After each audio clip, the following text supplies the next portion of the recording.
Bad smell ఎంత వస్తుందంటే స్కూల్లో పిల్లలు ఇక్కడ చదువుకుంటున్నారు, వాళ్ళు తినేటప్పుడు దరిద్రం స్మెల్ వాళ్ళకి రావాలి. బాధపడుతున్నారు సార్, వస్తుంది బాధపడటం మామూలుగా ఎంత అలవాటు అయిపోతుంది. తప్పనిసరి పరిస్థితులు ఏం చేస్తున్నారంటే గట్టిగా ఫైట్ చేయాలి. ఫైట్ కమిటీలు ఇవన్నీ నిలబడవు, కమిటీలు నిలబడవు. స్ట్రిక్ట్ ఇంప్లిమెంటేషన్ ఆఫ్ లా కరెక్ట్గా ఒక పర్ఫెక్ట్గా ఇంప్లిమెంట్ చేయగలిగితే పరిపాలన దాన్ని వస్తుంది, అన్నీ వస్తాయి. ఆ పక్కన మెయిన్ ఊళ్ళోనే దిగుతాయి.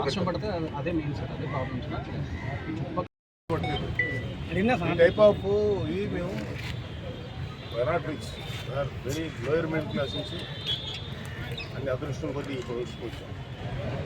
బాధ ఏంటో మాకు తెలుసు. బట్ ఓన్లీ సొల్యూషన్ ఇదేంటంటే ఇండియాలో మొత్తంలో ఉన్న ప్రాబ్లం నాయకుల్లో ఉన్నటువంటి నెగ్లిజెన్స్. డెఫినెట్గా ఇక్కడ నియరెస్ట్ ప్లేస్ గవర్నమెంట్ ల్యాండ్ ఎక్కడుందో చూసి అక్కడ ఇది ఒక యాంగిల్ డంప్ చేయాల్సిన అవసరం.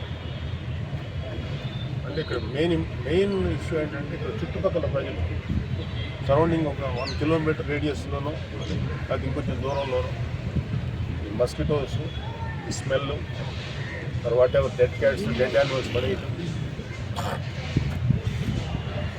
సో ఇక్కడి నుంచి మనం ఈ చెత్త అంతా చేయాలంటే ఒక ప్రపంచంలో కంట్రీస్ 2 రకాలు చేస్తాం.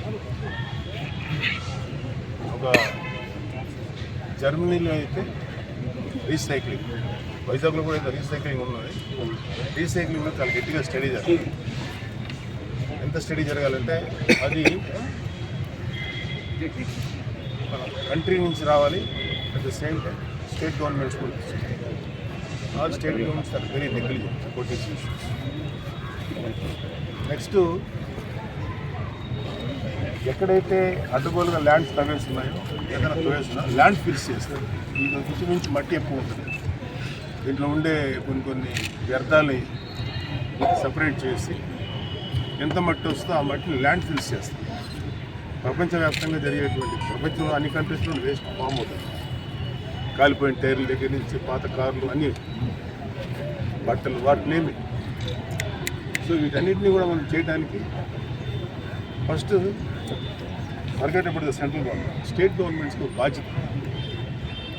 ఎవడు సావు వాడు సావుని మనకేంటి అంటే ఏం చేయాలి, ఏదైతే చేద్దామని మేము ముందుకు వస్తున్నామో మాకు అవకాశం దొరికితే మాకు 100% ఇలాంటి dumping yard issues separate district పెడతాం. ఎందుకంటే దీని మీద ఏం చేస్తే బాగుంటుంది. And it is the state governments responsibility to educate people. ప్రజలు ఎడ్యుకేట్ చేయాలి. మన దేశంలో మన ప్రభుత్వాలు ఎప్పుడు ఎడ్యుకేట్ చేయాలి. ప్రజలు వీలైన అజ్ఞానం నుంచి తద్వారా పప్పులు నడుపుకుంటారు అనేది వెళ్తున్నా పొలిటికల్ పార్టీస్ గురించి. ప్రజలు ఎడ్యుకేట్ చేయాలి. చచ్చిపోయిన పిల్లలు లేకూడదమ్మా, ఇక్కడ తీసుకెళ్ళి కూర్చోండి, కుక్కలు. అలాగే మున్సిపల్ వర్కర్స్, మున్సిపల్ అధికారులు కూడా ఇవాళ ఒక గవర్నమెంట్ ఉంటుంది కాబట్టి మన ఇష్టం చేయొచ్చు, లేకపోతే ఇంకో గవర్నమెంట్ ఇస్తాం. ఎప్పుడైనా గవర్నమెంట్స్ మారుతూనే ఉంటాయి, ప్రభుత్వాలు మారుతూనే ఉంటాయి. టఫ్ స్టాండ్ తీసుకున్నటువంటి ఏదన్నా గవర్నమెంట్ వస్తే మాత్రం చాలా తీవ్రమైన సమస్యలు దారి, especially for people who manages. అంటే ఎవరైతే గవర్నమెంట్ సంబంధించిన ఉంటారో చెత్త నిజంగానే చాలా కష్టమే అనిపిస్తుంది. Really bad.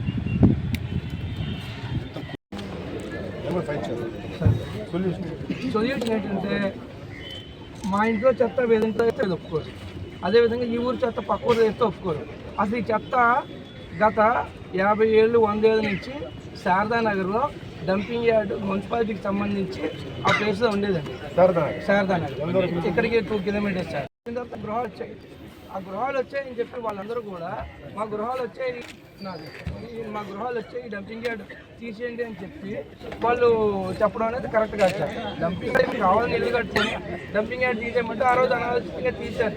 ఈవేళ ఇప్పుడు ఏ ఊరు వేసినా సరే మా ఊరు ఎందుకు వేస్తారు, మీ చెత్త అంటారు, చేస్తారు. ఇప్పుడు మళ్ళీ ప్రశ్న ఏంటంటే అదే డంపింగ్ యార్డ్, ఏదైతే ఇక్కడ డంపింగ్ యార్డ్ మున్సిపల్ స్థలం ఉందో ఆ మున్సిపల్ ఇప్పుడు ఏం చేస్తున్నారు ఈ మంత్రి అమర్నాథ్, ఆ డంపింగ్ యార్డ్ని అసలు అక్కడ పిల్లలు కూడా నిలబడదు. డంపింగ్ యార్డ్లో అక్కడ ఒక పార్క్ కడతారంట, ఆ పక్కన చెరువుని కప్పేసి అది ఇది కప్పేసి అక్కడ స్తంభం కూడా నిలబడదు, అదంతా చదువు చేసి ఈ మంత్రి గారేమో దాని పార్క్ దారదత్తం చేసే ప్రయత్నాలు కొనసాగుతున్నాయి. వర్క్ అవుతుంది సార్. డంపింగ్ యార్డ్ ఉన్న పక్కన నగరం నడిపోతున్న కమర్షియల్, ఇక్కడ ఫుడ్ కోర్ట్స్, ఇక్కడ పార్కు గ్రంథాలయ డంపింగ్ యార్డ్ ఇప్పుడు పాలక అలాగే నిర్వహించారు. అందువల్ల మీరేమైనా నియరెస్ట్ గవర్నమెంట్ ల్యాండ్ నీరెంట్ ఉన్నాయి సార్, అన్ని గ్రామాలకు ఆనుకొని ఉన్నాయి సార్. ఇప్పుడు ఇక్కడ ఖచ్చితంగా ఏదో గవర్నమెంట్ ఇప్పుడు ఇక్కడ కొప్పాకు ఉంది సార్, ఇక్కడ కొప్పాకు ఉంది సార్, కొప్పాక బ్రిడ్జ్ ఉంది సార్. ఆ బ్రిడ్జ్ దగ్గర సైట్ ఉంది, మాకు ఎవరికి ఇబ్బంది లేదు, కానీ అక్కడ రైతులు వ్యతిరేకం, వాళ్ళకి ఇబ్బంది లేకపోతే. అలాగే రాజపాలెం ఉంది సార్, సూర్యనామతి గుడి లోపలికి, అక్కడ మున్సిపల్ ల్యాండ్ ఉంది సార్. టోటల్ సొల్యూషన్ అన్న 9 లారీలు డైలీ పేస్తే ఇక్కడ కంపోజ్ యాడ్ అది మధువారికి అక్కడ ఆల్రెడీ రన్నింగ్ లో ఉంది కాబట్టి అక్కడ ఇప్పుడు దానికి అబ్జెక్షన్ లేదు, అడుగుతున్నారు కానీ